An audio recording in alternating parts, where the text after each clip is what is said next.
Good morning. Myself, Dr. Kumari Bharti, Jamshedpur Cooperative College, Department of Philosophy. Today I delivered my lecture, Lok Sangrah. So now, what is the question of Lok Sangrah? Lok Sangrah means human welfare. मानव कल्याण की जो भावना है वही लोक संग्रह है। अगर हम देखें तो हम पाते हैं कि दो प्रकार के लोक हैं, इहलोक और परलोक। जिस लोक में हम रहते हैं वो हमारा इहलोक है। We are living in this world, this is इहलोका। ओके, हम जिस संसार में रहते हैं वो हमारा इहलोक है। अतः इस संसार के सारे लोगों का, सारे मानव का कल्याण ही हमारा लोक संग्रह है। तो लोक संग्रह की जो अवधारणा है वह मानव कल्याण पर निहित है। गीता के 10वें अध्याय में हम देखें तो वहां श्री कृष्ण ने अपने विराट रूप का प्रदर्शन किया और विराट रूप का प्रदर्शन करते हुए अपने शिष्य अर्जुन को कहते हैं कि जो ईश्वर है वो सृष्टि के कण कण में विद्यमान है। अतः तुम इस भावना को समझो, इस तथ्य को समझो।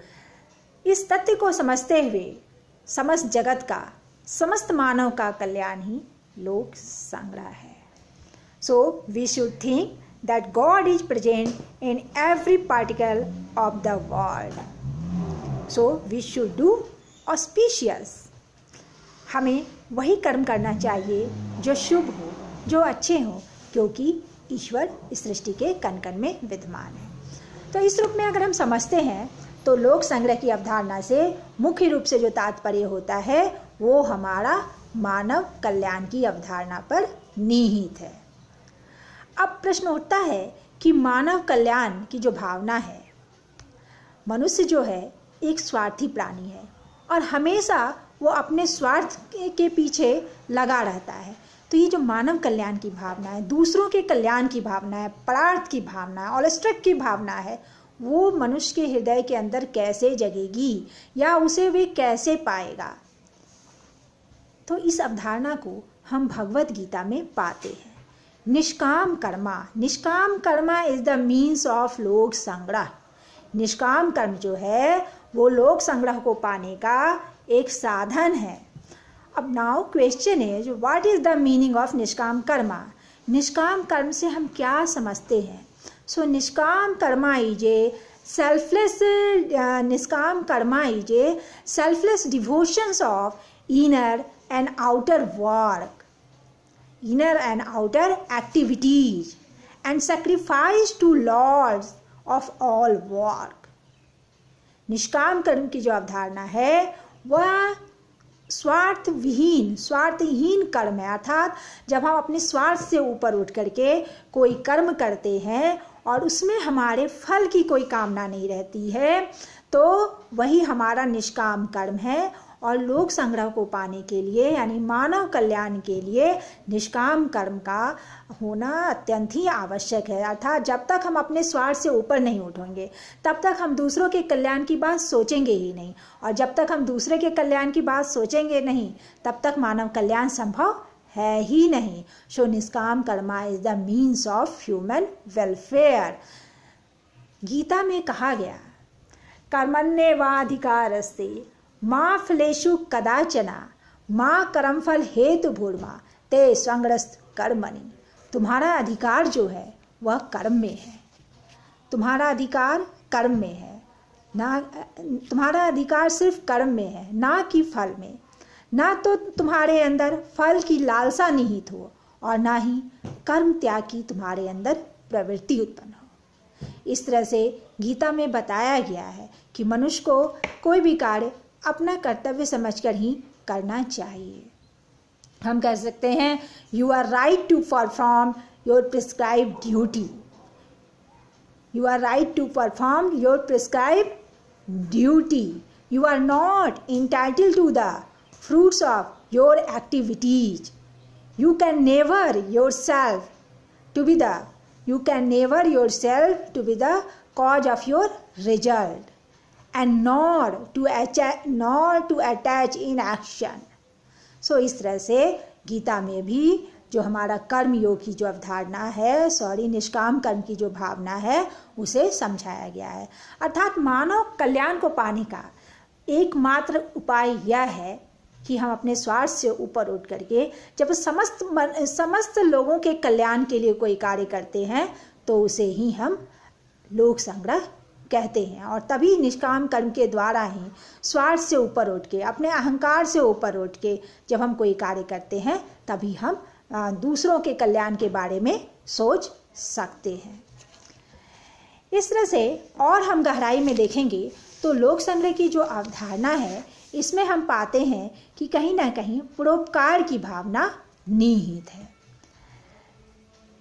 जब तक हमारे अंदर परोपकार की भावना नहीं आएगी, दूसरों के कल्याण की भावना नहीं आएगी, तब तक यह संभव नहीं है। जब परोपकार की हमारे अंदर भावना आती है तो वैसे ही त्याग की हमारे अंदर भावना भी निहित हो जाती है। यानी परोपकार, फिलैंथ्रोपिक एंड सैक्रिफाइस एक तरह से जो दोनों जुड़े हुए हैं। जब हम त्याग करते हैं तभी त्याग करने के पीछे, हम किसी भी चीज़ का त्याग कर रहे हैं तो इसके पीछे हमारा मुख्य उद्देश्य क्या होता है? इसके पीछे हमारा मुख्य उद्देश्य परोपकार की भावना निहित होती है। तो हम कह सकते हैं so it gives great importance to sacrifice. लोक संग्रह की जो अवधारणा है, इसमें कहीं ना कहीं त्याग की भावना का भी बहुत महत्व है। तो लोक संग्रह में हम दो बातों को पाए, परोपकार और त्याग। ठीक है, हमने क्या क्या पाया? परोपकार और त्याग की भावना का इसमें मुख्य स्थान है। अब हम देखें तो हम कह सकते हैं कि जो लोक संग्रह की जो अवधारणा है, उसके पीछे मुख्य रूप से नैतिक निर्णय का मापदंड, हम लोक संग्रह को नैतिक निर्णय के मापदंड के रूप में भी ले सकते हैं। हालांकि लोक संग्रह का मुख्य उद्देश्य सर्व कल्याणवाद है। जब हम सुखवाद पे जाते हैं तो वहाँ पाते हैं स्वार्थ सुखवाद और परार्थ सुखवाद की अवधारणा को हम पाते हैं। अर्थात स्वार्थ सुखवाद जब हम अपने हित के सुख के लिए कार्य करते हैं, परार्थ सुखवाद जब दूसरों के कल्याण के लिए, दूसरों के सुख की कामना के लिए कोई कार्य किया जाता है, और वहीं पे मॉरल जजमेंट, नैतिक निर्णय की भावना आती है।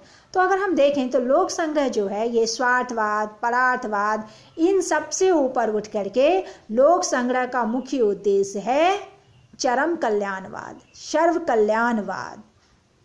तो ये इस तरह से लोक संग्रह की अवधारणा में सर्व कल्याणवाद की अवधारणा निहित है। फिर मैं एक बार समझा दूं एकदम संक्षिप्त रूप में 2-4 पंक्तियों में कि लोक संग्रह की अवधारणा क्या है। तो लोक संग्रह की जो अवधारणा है वह मानव कल्याण की अवधारणा से जुड़ी हुई है, और जब तक कि प्रत्येक व्यक्ति का विकास नहीं हो जाता तब तक हम लोक संग्रह को नहीं प्राप्त कर सकते। और इसको प्राप्त करने का एकमात्र उपाय है निष्काम कर्म की अवधारणा, यानी कि निष्काम कर्म करना। निष्काम कर्म क्या है? सेल्फलेस एक्शन है, स्वार्थ विहीन काम है। जब हम स्वार्थ की भावना से ऊपर उठ करके कोई काम करते हैं और बिना किसी फल की कामना लिए हुए कोई कार्य करते हैं, तभी हम लोक संग्रह की प्राप्ति कर सकते हैं, तभी हम दूसरों के बारे में सोच सकते हैं, दूसरों के कल्याण के बारे में सोच सकते हैं। तो हम कह सकते हैं कि जो हमारा लोक संग्रह की अवधारणा है, इसमें मुख्य रूप से परोपकार की भावना निहित है और इसमें मुख्य रूप से त्याग की भावना निहित होती है। इसी को बाल गंगाधर तिलक ने और महात्मा गांधी ने सर्वोदय की अवधारणा से जोड़ा है। तो सर्वोदय क्या है? सर्वोदय की अवधारणा वह है जिसमें हर एक व्यक्ति का विकास, प्रत्येक व्यक्ति का विकास, जब तक प्रत्येक व्यक्ति का